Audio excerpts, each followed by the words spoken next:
Hello, I'm back. Oh my gosh, y'all. Long time no see. I have missed you guys so very much. I apologize for a few weeks of hiatus from this podcast. I was gallivanting. I was traveling a lot for work. And I mean, like, what more could we possibly want? So, everything you missed, everything we need to discuss, debrief on. Let's do that now. And then we can go forward and I can try to catch you up on everything I've read since I've last spoken to you, because I mean this sincerely when I say we are so back. Like, so unbelievably back. It is the end of September and I have read 15 books this month. This has never been seen before on the podcast. This used to be my norm and things have changed. It has not been the case as of late, as in, when I say late, I mean 2025, but we're back to business, and I can't wait to dive into the latest and greatest with you. Okay, life update, reading update. Sound good? Where have I been? What have I been up to? Great question. 1, I went on another retreat with Fiction Found. I might have spoken to you since then, but I really don't think I have. So, little book retreat, Michigan, Holland, stunning. Unbelievably stunning. And yet again, just the best like community and found family and vibes in the world. If you have ever been interested in going on a book retreat, I could not possibly recommend it more. I spoke about this when I got back from my Knoxville retreat in March, but it's such a beautiful thing to be in a room with 16 women and to have a common interest and common love. Like, you have a book in common with every single woman in that room, and I think that is such a beautiful, underrated thing. It gives you something to talk about with them and dive into together. So I really, really love a book retreat. So that's what I was doing early August, and then I was working away. I had officially left my corporate job as of August 4th. Crazy town. So no more corporate, all book things for me. And then early September, so the last week of August, first week of September, I was at the beach celebrating a bachelorette trip. I was working while I was down there. I was reading quite a bit while I was down there. And then a few family events over the course of the next few weekends. And then I was in Whitefish, Montana for Books by the Lake. Shout out to everyone I got to meet at Books by the Lake. There's nothing I love more than getting to meet this community out and about and in person. So if you were one of those people, hello. It was so great to see you. And shout out Catherine Cowles. Shout out meeting Corinne Michaels in person. Shout out Laura Pavlov, Lena Hendricks, Kay Cove, Victoria Wilder, got to see her again. I mean, the list goes on. The lineup was stacked. It was unbelievable. And now we are kind of in a holding pattern. We're going to be in Waco, Texas, visiting my sister. Shout out. And then I will be in Charlotte, North Carolina, allegedly, sitting and moderating a discussion between two of my all-time favorites. That is where I have been. Because of all of this travel, I've had very little to no time to actually edit episodes of the podcast, and so we took a little hiatus. Call it season 1 break, if you will. And we are back, and we are better than ever. And we have obviously been reading, which I know is very important to the foundation of this social media platforms that I have. Let's see, a few of my favorite things, a few updates, lifestyle changes. I got a Kindle Colorsoft, and I love her. I love her so much. I would say if you're in the market for a new Kindle, I loved my Paperwhite like so much. And fundamentally speaking, there's not really a necessity for color on your Kindle. The only people I would recommend a Colorsoft to are people who annotate in color, like myself. I annotate in color for content pulls and for clients. And so that is a very important, helpful feature that helps me eliminate repetitive work in my business. So the Kindle Colorsoft makes sense to me. Also, I work in this industry. It makes sense for me to have the latest and greatest technology, I feel, if I'm able to afford it, of course. With that being said, Kindle Colorsoft, love it. I've only had it for a few days, but I'm loving it. Another device that I got within the past month that has been very, very helpful for me is a Brick. Yes, BRICK. It is a like distraction blocker device. So you tap your phone to it and you can select the apps that you want to be locked down, and you cannot get into those apps until you tap the brick again. So that's been really helpful, kind of helping me have an actual degree of separation between me and my social media apps. I do feel like I'm an extremely disciplined person. What? Me? Disciplined? Particular? Shocking. I know, but it's true. But even with how disciplined I am, I really did struggle to knock it off and stop doom scrolling. And I mean, these apps are designed for that purpose, to have us hooked. So, I mean, does it stink? Yeah, but it is what it is. So, with that being said, I got a brick, and it has locked down my social media pretty significantly and has allowed me to read a lot more. And I would say my brick is the reason that we've gone from 4, 6, 8 book reading months to 15, 16 book month here this month. And I'm just so happy about that. So I think that's a good segue. Should we talk about the books? Let's do 2 months worth of a recap. I think that that is the way to go. I think that that is the golden ticket. I think we should chat about all the things I read and what I recommend and go from there. Okay, guys, I'm so happy to be back. Let's pull them up. Let's get out the trusty old Goodreads and let's chat. Okay, so I started the month of August by reading the Siblings of Air series by Jenna Lockwood. I loved it. It was high angst. It was a billionaire romance series. The first book is a friends with benefits situation between a billionaire and an ER nurse. And there's some foster care rep in there, which I really, really loved. She handled that topic with such delicacy and care, and I really appreciated it. And what I have said online over and over again, and I'll repeat again here, that I really appreciate about Jenna's writing is that she does a great job of having a hero story for both the female lead, the male lead, and them as a couple. And so I felt very fulfilled at the end of reading every single one of Jenna's books because I feel like we saw character growth in both of our lead characters and for them as a couple. And I really appreciate that about her writing. So that kind of set the stage with the first book. It's called Never Till Now. And then I read Blurry Little Lines, which is our MMC's sister and our MMC's best friend. So it's best friend's brother. She's the billionaire, single mom. And there's a shocking twist in the middle of this. I don't really want to spoil it. If you want it spoiled, I'm sure you can look it up and find out. But there's some really, really interesting rep in this book, which it is a spoiler, so I'm not going to explain exactly what it is, but the representation is really unique in a way that I haven't seen before for this book. So if you're in the market for something different, something not so cut and dry, angsty, Blurry Little Lines is a really great book for that. And then I read the third book in the series, the third and final. It is called Hold, Fate and Fiction. There it is. You know me in this podcast, I'm off the top of the dome. I am not prepping. I'm just on a hope and a prayer. Another billionaire romance, fake dating. She's a socialite. She's also a bookstagrammer. And we don't read about bookstagrammers very much. And what's up with that? I want more of these plays to be about us. I think that would be so fun. So I had a lot of fun reading a book that was about a bookish content creator. It wasn't a huge part of the story, but it was fun nonetheless. So that was great. Again, angsty, tension-filled, not so cut and dry, not black and white. So if you like, I hate to use the word messy because I feel like it has a negative connotation, but like just true conflict, angsty romance. That's what Jenna writes. Really good. And I enjoyed it. So that was that. And then I read Over the Moon by Laura Pavlov. Laura has done it again, y'all. The Rosewood River series has blown me away.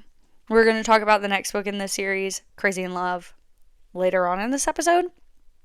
But Laura is writing textbook rom-coms in the best way possible. I told her when I met her this weekend, I said, if aliens came to Earth and they said, oh, romance books, can you give us one that is representative of the entire genre? I would give them My Silver Lining by her. I just feel like she is writing good, pure, classic rom-coms, something that everyone would like. Small town, laugh out loud funny. The audiobooks continue to be amazing. I mean, I am loving this series. This one in particular is a workplace romance. He's a hockey player. She is the trainer. Her dad is the coach. So a little bit of additional forbidden element there. Their banter's great. He's a great MMC, bit golden retriever. You know how I feel about the sweet, sweet boys. I love me a sweet, sweet boy, and he was, in fact, a sweet, sweet boy. So I loved everything about that. We're going to talk about the next book in this series in a minute. Chef's kiss to this. I read Left of Forever by Tara DeWitt. Tara DeWitt, come to the front. Wow. Wow, wow, wow. Left of Forever was unlike anything I have ever read. It was excellent writing, just excellent execution of authorhood and authorship. It was unique in a way I haven't read before. This is a second chance romance of a divorced couple, a young divorced couple who had a child, perhaps arguably too young, and the pressures of some elements of their marriage got the best of them and they could not move forward. But they realized that their feelings for one another really haven't strayed too far in their time apart. And so he kind of proposes a road trip when they move their son into college to see if there's a spark still there. And it is beautiful and refreshing and heartbreaking, but at the same time healing. Like, it is everything and more in a romance. It is of the caliber of the 7 Year Slip. And if you've been around, we know how I feel about the 7 Year Slip. I just feel that it is romance excellence. And shout out to Sarah A. Bailey for being the person to send me over the edge and read this book. I'm extremely impressed by this story. So, claps and cheers for Tara DeWitt. If you have not read Left of Forever, now's the time. What are we doing? And then I have actually not read anything else by Tara. I am now going to make it a top priority to do so, but I'm under the impression that this is just who she is. She's just next level, so I'm really excited to read more of her things. I also read Coach Me by Molly Goins for the second time. I love this story. Single dad nanny, grumpy sunshine. We talked about it on my last recap episode, so I will kind of keep it to a minimum. But baseball romance, just really great story, really great work from Molly. And now we are getting into September. So really August was not a big month, but September is the doozy. And so I'm going to try to be as concise as possible, but we have a lot of ground to cover. So on your mark, get set, go. I read Stand and Defend by Sloane St. James. We are so back. Wow. That was a reread for me, and Sloane just really outdid herself with this. If you do not know Sloane St. James, I do want to preface by saying her stories are spicy. So if that's not really your jam, this is not for you. But if that is your jam, boy, do I have a treat for you. This book is hockey player, roommates, ex's ex-best friend. Really, really fascinating situation, characters, storyline. So her fiance is caught cheating with her best friend and maid of honor, and he puts her in danger. The ex-fiance does. He is quite threatening, and there are some really dark elements of the story and what people face in relationships like this. And her ex's ex-best friend, because once he finds out all the things that he has done, he's like, we're not best friends anymore, says, I will protect you. You can live with me. I will protect you. And that is essentially the premise of Stand and Defend. There's so much more to it. She kind of comes into herself and finds herself. He helps her do so. So lots of really great elements there. Love this story. It was a reread. It was phenomenal.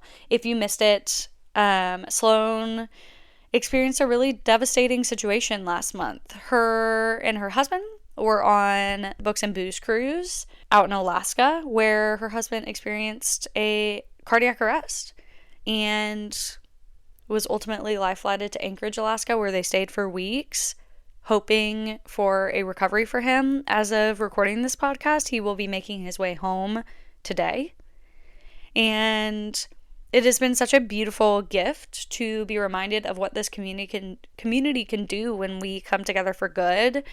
There have been auctions and donations and opportunities to support the St. James family, and it has truly been beautiful and awe-inspiring and healing. And I have been just so grateful to get to see it and be a part of it. So, sending all of the love, thoughts, and prayers to Sloane and her family. And it was an honor to reread 2 of her books this month. We'll get into the next one in a little bit. I then read our feature book of the podcast. This podcast is brought to you by Shattered Hearts by Renee Parker. This is a mafia romance, and it is, many of you might not know this, I once was a mafia girl. And dare I say I still am a mafia girl. I have not read much mafia as of late because I have been in my small town bag, but that's not to say I don't love a mafia number. And this was my first mafia book in a very long time, and I had a lot of fun with it. So our MMC is the enforcer of the mafia, and he is set to marry the daughter of another mafia group. And as it turns out, the daughter does not show up to the wedding, but her twin is there. And so her father's like, you're going to marry him. And she was like, no, I am not. And he was like, yeah, you are. And as it turns out, the twin who ends up marrying him has been in love with him for years. It's a whole thing. And so she walks down the aisle and they do the whole wedding ceremony. And then the person marrying them's like, you can kiss your bride. And they pull up the veil and he realizes that it's the twin. And he's like, you have got to be kidding me. And so that's kind of the premise of the book. It's them trying to find the twin that ran away, but also them falling for each other. He had absolutely no interest in the twin that ran away. It was like strictly marriage of convenience. They never had feelings for each other. He had always had feelings for the twin he did end up marrying. It was beautiful. I really had a fun time with this story.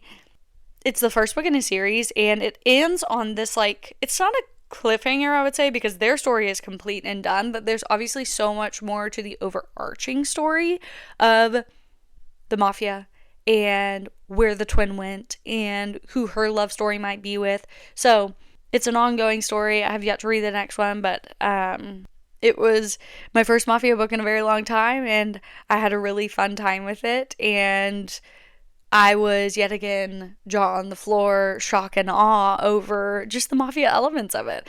That's not the type of stuff you get in a small town romance in the best way. And so I had a lot of fun being shocked and awed. I really did. So that was Shattered Hearts by Renee Parker. Again, this podcast episode is brought to you in partnership with this book, and it's our featured book of the week. So happy reading. Thank you to Renee.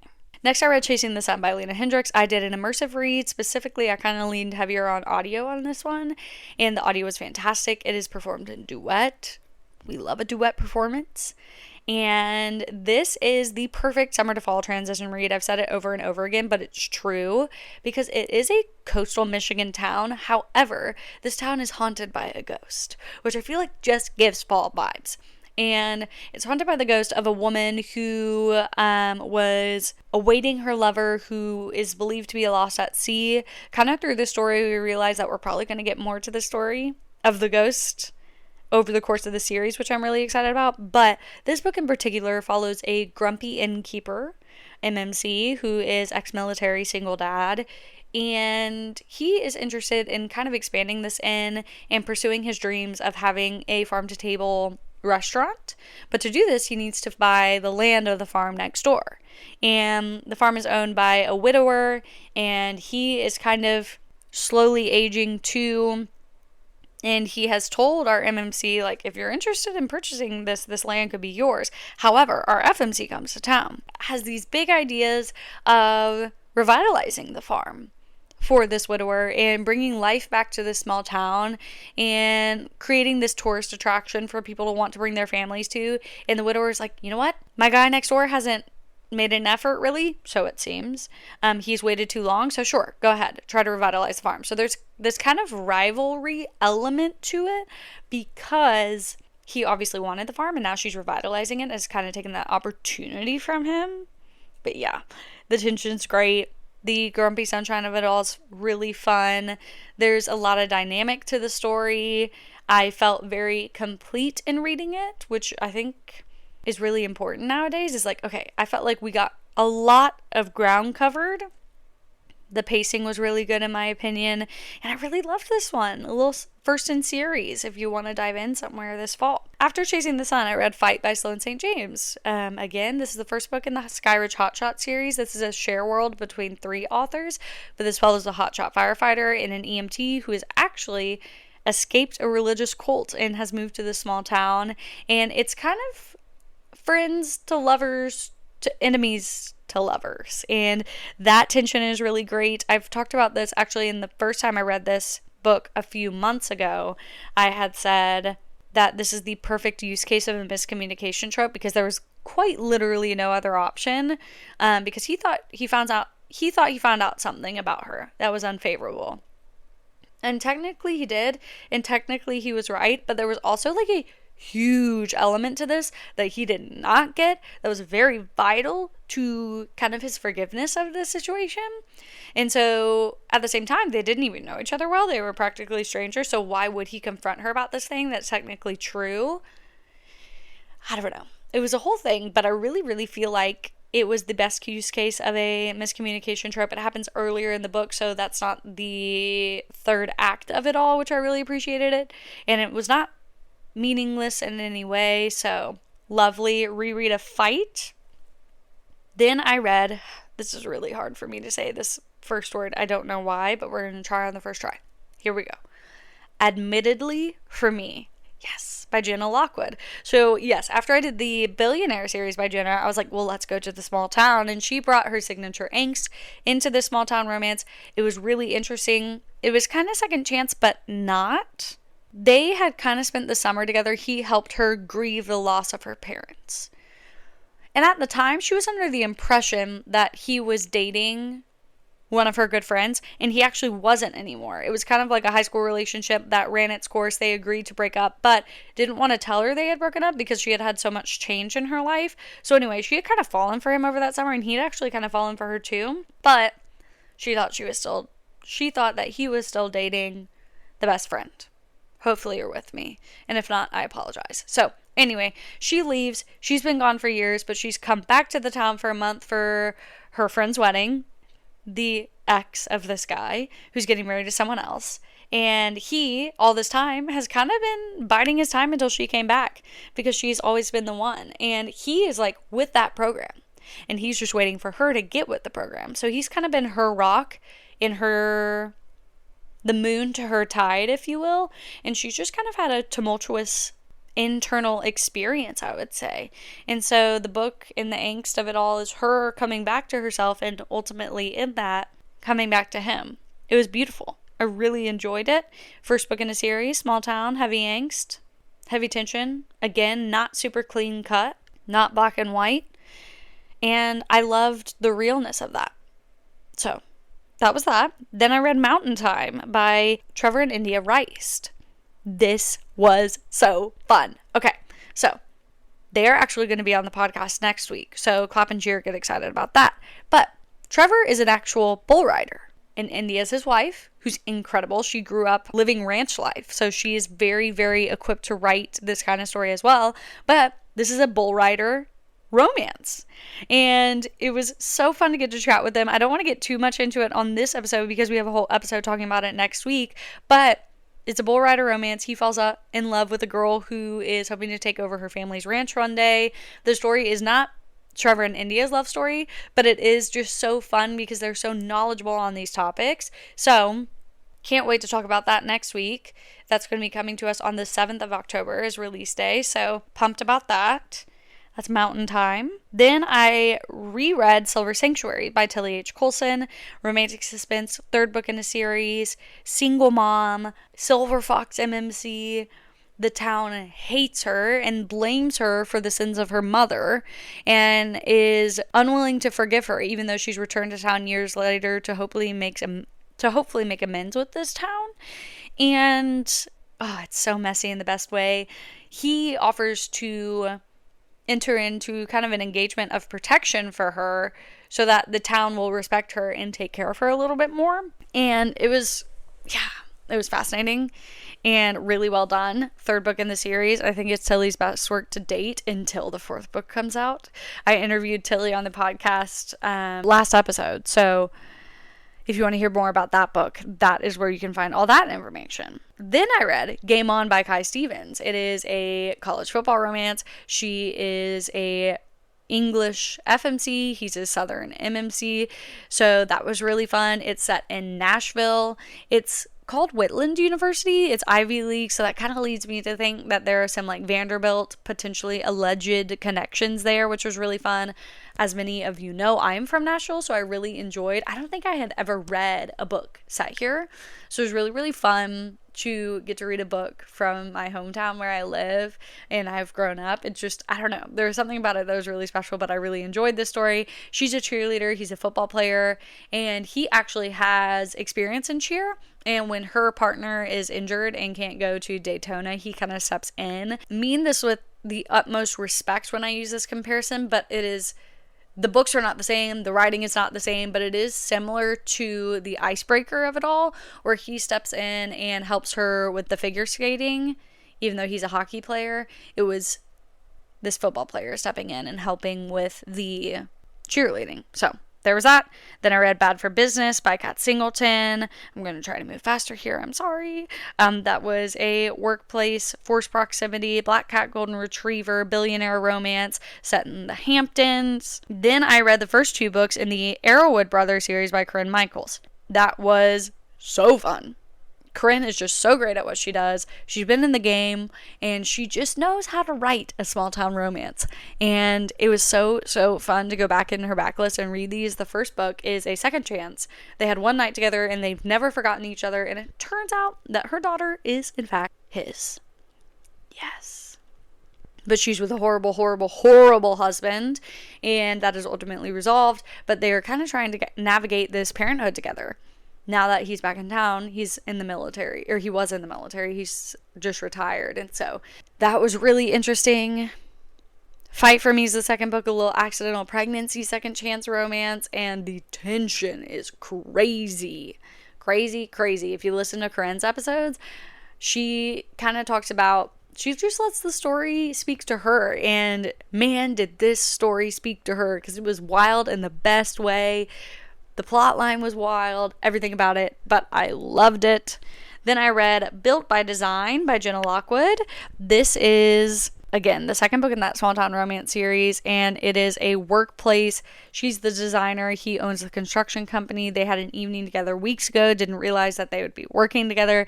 Now she's in the small town, living on his property, and the tension between them is crazy high, but his business partner is like, do not sleep with the new designer. But the business partner doesn't realize that this is the girl that he fell for all those weeks ago. Reformed playboy, small town boy, city girl. Both of them have kind of like a really difficult past. And then on top of all this, she's in a marriage contract, a lavender marriage contract with someone else. So yeah, that's Built by Design. She's in a lavender marriage contract. My camera died, sorry. And she's hoping to get out of it because she's fallen for this city boy. Well, she wanted to get out of it before then. Like, they signed it when they were 18 and didn't know any better. But now that it's going to be up at her age of 27, she's like, this is not what I want for myself in my life. I want true love. I want all of the things that people have when they're in a happy, healthy relationship. And so that was really beautiful. Then I read The Lair. Lair, The Lair by Lucina Coney. Interesting. So this book towed the line in many ways between women's fiction and romance, and I'm going to talk about it.